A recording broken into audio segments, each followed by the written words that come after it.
मित्रांनो, आपण एक सर्व्हे केला समजा, की बाबा तुला काय आवडतं? तुला काय आवडतं? ह्याला काय आवडतं? तर प्रत्येकाची उत्तरं वेगळी असतात.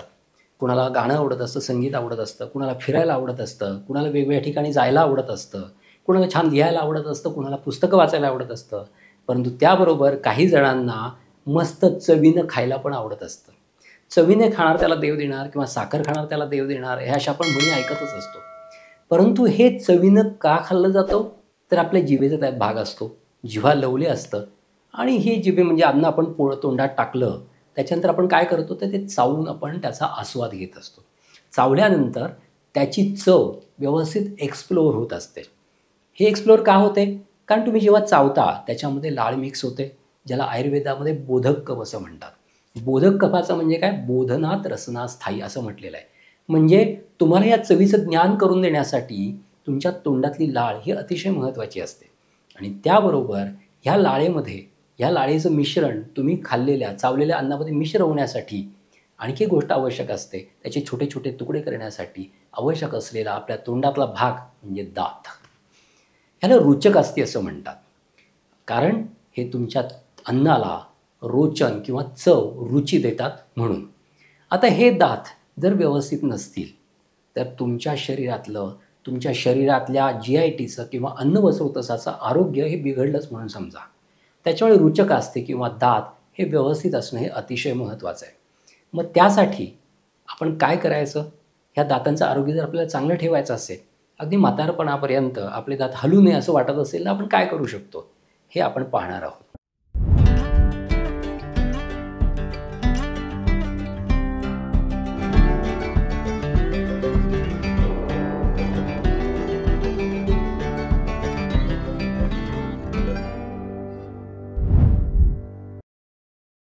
पहिली गोष्ट म्हणजे दात हे आपल्या अस्थीचा उपधातू म्हणून सांगितलेलं आहे. म्हणजे हाडांपासूनच दातांची निर्मिती होते आणि हे आयुर्वेदात सांगितले 5000 वर्षापूर्वीपासून.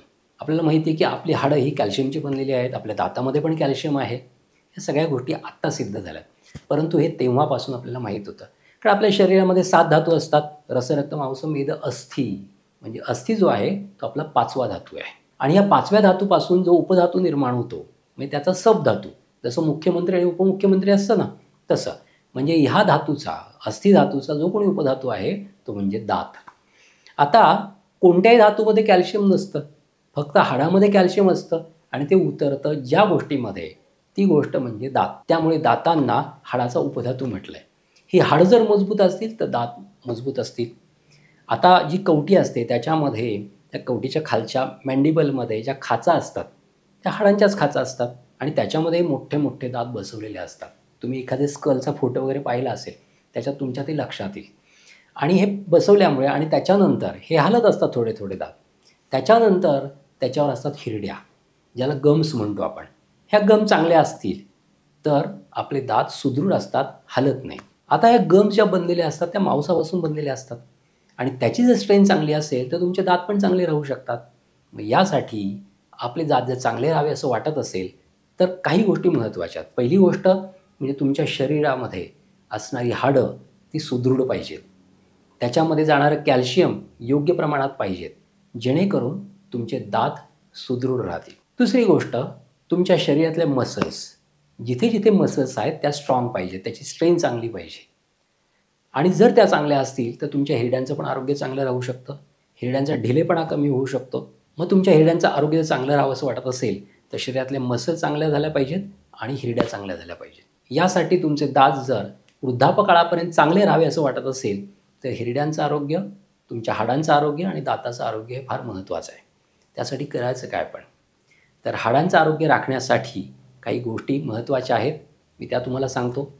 हाडांचं आरोग्य चांगलं राहावं असं वाटत असेल, तर हाडांमध्ये नॅचरल कॅल्शियम गेलं पाहिजे आणि ते ॲब्सॉर्ब पण झालं पाहिजे. शरीरामध्ये कॅल्शियम जातं, पण हाडामध्ये ॲब्सॉर्ब होत नाही.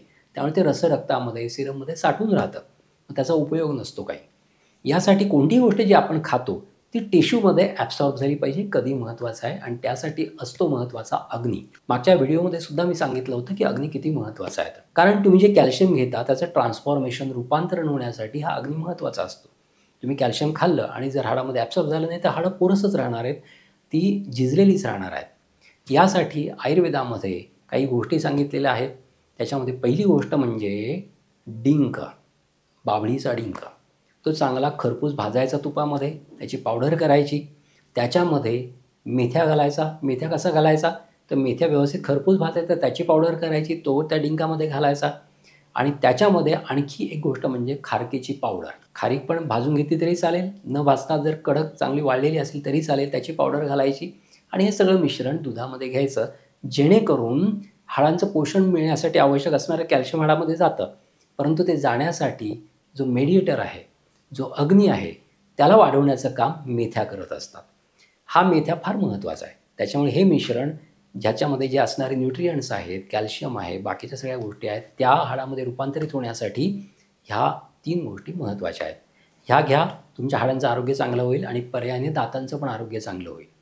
आता हे सगळं हा जो एक काही उपाय सांगितलेला आहे तो कराच. पण त्याच्या जोडीला काही लोकांमध्ये असं दिसतं की त्यांचे दात खूप हलत आहेत, सारखे हलत आहेत, पडत नाहीत पण हलत असतात. ह्याचं कारण काय, तर कवडीच्या हाडामध्ये किंवा मेंडिबलच्या हाडामध्ये दात असतात, परंतु त्याच्यावरचं मसलचं आवरण, ज्याला आपण गम्स म्हणतो किंवा हिरड्या म्हणतो, ते थोडं ढिलं झालेलं असतं. मग यासाठी आयुर्वेदामध्ये काही गंडूशं सांगितले. गंडूशं म्हणजे काय, तर काढा तोंडामध्ये धरायचा. तर तो कसा धरायचा, तर मी मागे एक व्हिडिओ बनवला होता, त्याच्यामध्ये पंचवल्कल वृक्ष सांगितले होते. म्हणजे वड आहे, पिंपळ आहे, पिंपरी आहे, औदुंबर आहे. आता ही जी झाडं आहेत त्यांची त्वचा जी आहे ती तुरट चवीची असते आणि ती तुमच्या मसलला आवळून ठेवते. तुरटी पण आहे, तुरटी तुमच्या हिरड्यांना आवळून ठेवते आणि दातांना घट्ट करते. त्यामुळे बऱ्याच दंतमंजनमध्ये तुरटी वापरतात. मग आता हे पंचवल्कल वृक्ष मी जे सांगितले ते वापरायचे कसे, तर त्याची आतली जी त्वचा आहे, म्हणजे आतल्या गाभ्याची नाही, एक छोटी वरची जी त्वचा काढली त्याच्यामध्ये एक थोडी पांढरट त्वचा दिसते आपल्याला. ती साधारण हातभर घ्यायची, त्याचे तुकडे करायचे, ते एका पातेल्यात घ्यायचे, त्याच्यामध्ये 4 कप पाणी घालायचं, उकळून 1 ते 1.5 कप करायचं, गाळून घ्यायचं आणि त्याचं तोंडामध्ये धरायचं ते. आणि हे असं केलं तर आपल्या हिरड्यांची जी ताकद आहे ती वाढायला लागते, हिरड्या घट्ट व्हायला लागतात आणि हिरड्यामध्ये रक्त येत असेल ना, ते पण जातं निघून. आणि तुमचं तोंड येत असेल सारखं, अल्सरेशन होत असेल, तरी या प्रयोगाने पटकन कमी होताना दिसतं. तुरटीचं पण पाणी घेऊ शकता. मी सांगितल्याप्रमाणे एक पातेलं घ्यायचं, त्याच्यामध्ये तुरटीचा तुकडा घ्यायचा, त्याच्यामध्ये 1-2 कप पाणी घ्यायचं, उकळायचं आणि ते कोमट झाल्यानंतर तोंडामध्ये धरायचं. त्यानेसुद्धा हिरड्या घट्ट होतात आणि तोंडातले अल्सरेशन्स कमी होतात. हे सगळे प्रयोग जे आहेत ते अनुभूत आहेत. हे केल्याने दातांचं आरोग्य सुधारतं, नंतर हिरड्यांचं आरोग्य सुधारतं आणि दात घट्ट आणि बळकट होतात. दात किडण्याचा पण प्रॉब्लेम असतो. लहान मुलांचे दात किडतात, अगदी मोठ्या माणसांचे पण किडतात. मग रूट कॅनलिंग केलं जातं. रूट कॅनलिंग केल्यानंतर तो खर्च पण बराच असतो, बरेच सिटिंग असतात त्याच्यामध्ये. मग हे टाळायचं असेल तर काय करायचं, तर डेंटिस्ट लोकं सांगत असतात की सकाळी संध्याकाळी दात घासायचे. अगदी बरोबर आहे. त्याच्यामुळे तुमच्या दातामध्ये कॅल्क्युलस तयार होत नाही.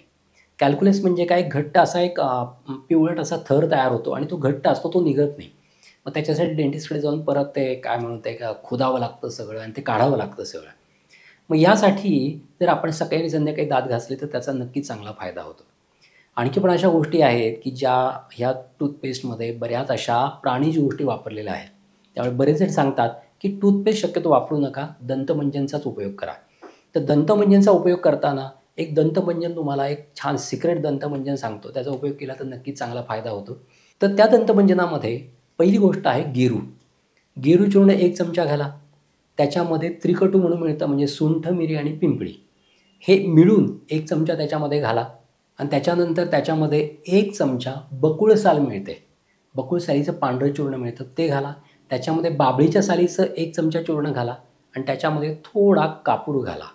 आणि मी बघायचं सांगितलं तुरटी पण तुम्ही एक छोटा तुकडा बारीक करून त्यात घालू शकता. हे सगळं मिश्रण व्यवस्थित एकत्र करा, फाईन पावडर करा त्याची आणि त्याने सकाळी संध्याकाळी दात घासले तर दात खूप छान घट्ट होतात.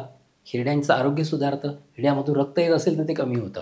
जिंजिवायटिस असेल म्हणजे हिरड्यांना सूज असेल ती पण छान कमी होते. हे सगळे प्रयोग दातांच्या आरोग्यासाठी फार महत्त्वाचे आहेत.